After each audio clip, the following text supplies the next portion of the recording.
आज की वीडियो इसके अंदर जो है वो हम टेक्निकल एनालिसिस करेंगे बिटकॉइन का और चेनलिंक का, एक्सएलआर का, सुई का और कुछ मुख्तलिफ और कॉइन्स का। तो सबसे पहले शुरू करते हैं क्रिप्टो बबल से। क्रिप्टो बबल पे आप देख रहे हैं कि ऑलरेडी जो वाइल्डर वर्ल्ड का जो टोकन है वाइल्ड, उसके अलावा मीम कॉइन है पॉपकैट और ये बैंकक्रप्ट एक्सचेंज जो थी FTX और W, जिसके बारे में वॉर्महॉर के बारे में जिस तरह मैंने आपको पहले ऑलरेडी न्यूज़ दी थी, तो 9% 10% हम ऑलरेडी अप हैं वॉर्महॉल के ऊपर भी अपने लास्ट एंट्री पॉइंट से। और देखते हैं, अब आगे चलते हैं बिटकॉइन की तरफ।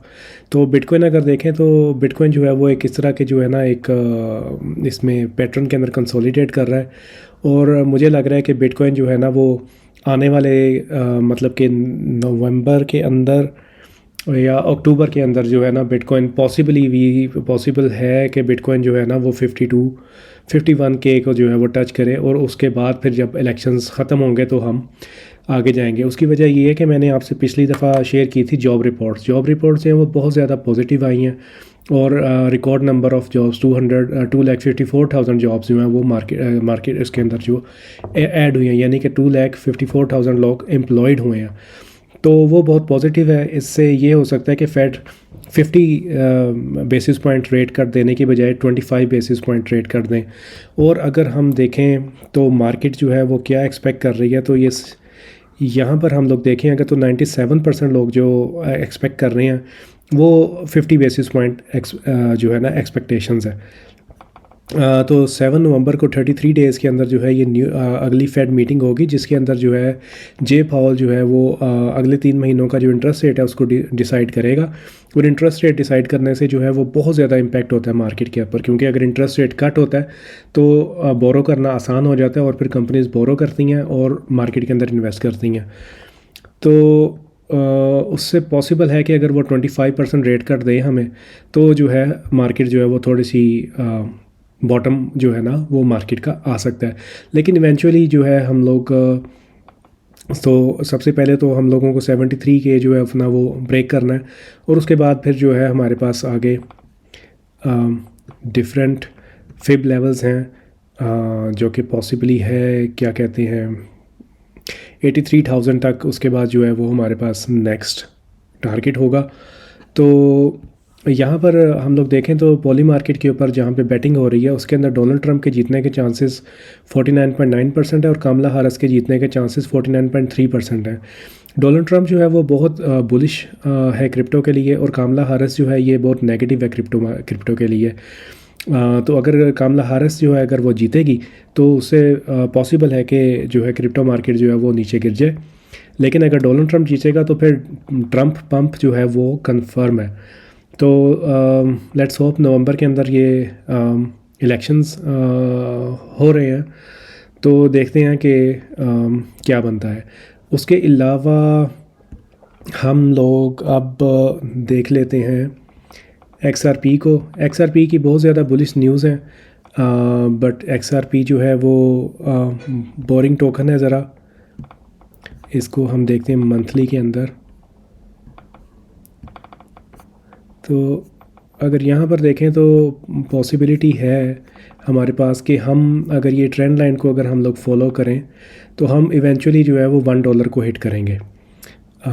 तो वो कब करेंगे उसका नहीं पता। उसकी वजह ये है कि जो ये स्विफ्ट का कंपेटिटर है और उस वजह से security and exchange commission of America जो है SEC, उन्होंने इनके ऊपर दोबारा जो है वो अपील कर दी है।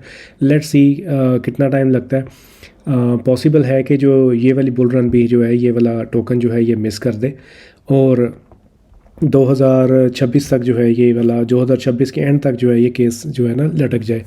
तो हम लोग अब यहाँ पर देखते हैं कि एक और टोकन है जिसके बारे में मैंने पहले भी आपको बताया था और मैंने एंट्री दी थी इसके ऊपर आपको अराउंड 55 सेंट के ऊपर। तो अब ये टोकन जो है ये 66 सेंट के ऊपर ऑलरेडी आ गया हुआ है। और अब अगर यहाँ पर मैं इसको इसका एनालिसिस अगर टेक्निकल एनालिसिस करें तो यहाँ पर जो है ये काइंड ऑफ छोटा सा हेड एंड शोल्डर बनने की जो है वो पोजीशन, मतलब इन्वर्स हेड एंड शोल्डर बना है। इन्वर्स हेड एंड शोल्डर जो होता है वो बहुत बुलिश होता है। तो अगर हम लोग इसकी नेक लाइन तक अगर हम लोग इसका टारगेट दें और जहाँ से ये नेक लाइन ब्रेक की है तो ऑलमोस्ट हम लोगों ने जो है वो टारगेट पूरा कर लिया है। तो अब उसके अलावा एक और चीज़ अगर जो मुझे नज़र आ रही है वो ये आ रही है कि ये एक बहुत बड़ा जो है कप एंड हैंडल भी बन रहा है।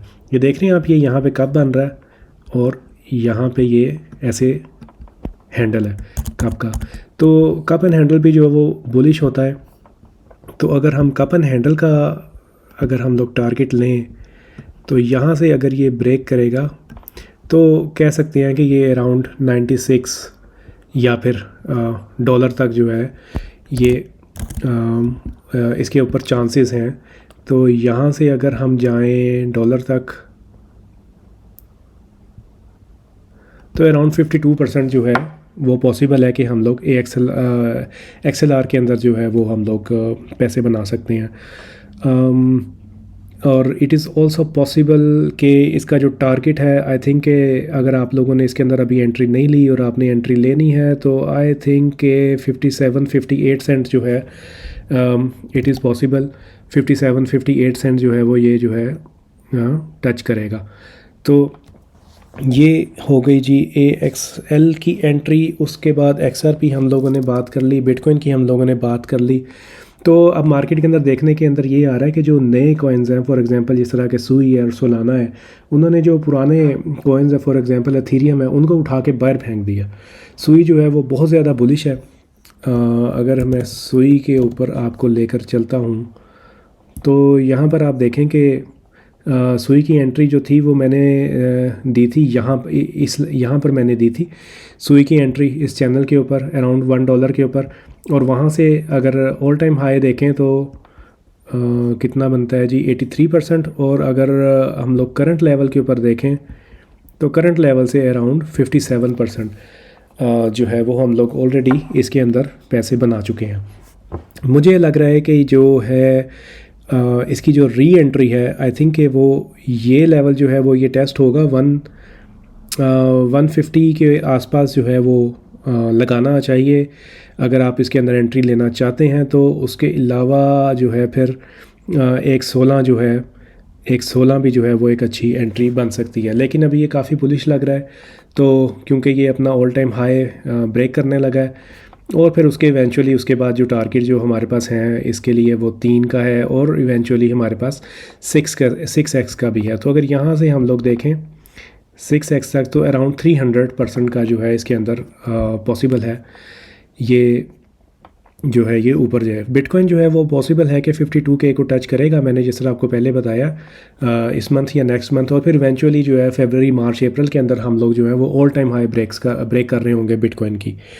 उसके अलावा चेन लिंक की एक और न्यूज़ भी है कि लाइव ट्रायल्स जो हैं वो स्विफ्ट के साथ शुरू हो गए हैं और यहाँ पर जो है ये डिजिटल करेंसीज़ को जो है स्विफ्ट ब्लॉकचेन के ऊपर टेस्ट कर रहे हैं। लेकिन जिस तरह मैंने आपको पहले बताया कि सुई और जो सोलाना है उन्होंने ऑलरेडी जो एथेरियम एस्टेब्लिश ब्लॉकचेन है उनसे काफ़ी ज़्यादा बेहतर परफॉर्मेंस दी है। तो इट इज़ ऑल्सो पॉसिबल कि चेन लिंक से जो है उसको चेन लिंक को कम्पीट कर दे AXL टोकन जो है। तो AXL token is like very good, I am very bullish on this one. और AXL अपनी ऑल टाइम हाई से अगर अभी हम लोग करंट से निकालें तो ऑल टाइम हाई से अराउंड 300% नीचे है। तो it is really good coin.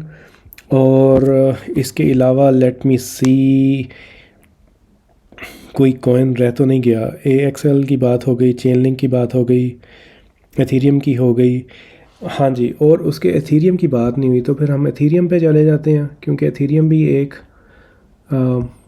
बहुत ज़बरदस्त है।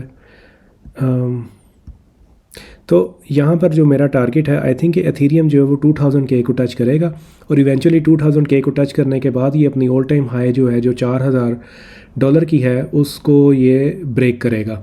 तो इसके लिए भी टाइम वही है अक्टूबर नवंबर तक जो नेक्स्ट 2 मंथ्स जो हैं उसके अंदर ये पॉसिबल है कि 2000 को जो है ये फाइनल शेकआउट यहाँ पर हो। उसके बाद यहाँ पे टच करने के बाद जो है वो हम लोग निकल जाएँ अपनी ऑल टाइम हाई ब्रेक करने के लिए। कुछ टेंशन्स हैं ईरान के अंदर जैसा कि मैं आपको दिखाता हूँ कि इन्होंने कहा है कि अगर अब ये कह रहे हैं कि हम जो है हमला करेंगे ईरान के ऊपर, और अगर ईरान ने जवाब दिया तो फिर हम लोग ये वाले हथियार जो हैं वो इस्तेमाल करेंगे।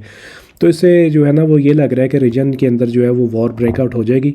और जब वॉर ब्रेकआउट होती है तो शुरू के अंदर जो है हमेशा मार्केट्स डिप करती हैं, बट इवेंचुअली मार्केट्स रिकवर करती हैं। तो ठीक है गाइस, मिलते हैं हम दोबारा अपनी नेक्स्ट वीडियो के अंदर। ये था एक छोटा सा अपडेट। मुझे प्लीज़ अपनी फ़ीडबैक दीजिएगा कि आपको ये वीडियोस कैसी लगती हैं। किसी टोकन का आप रिव्यू करना चाहते हैं तो वो भी मुझे बताएं। टेक्निकल एनालिसिस अगर करना चाहते हैं किसी टोकन का। और like and subscribe guys. Thank you very much for your support. Take care, bye bye.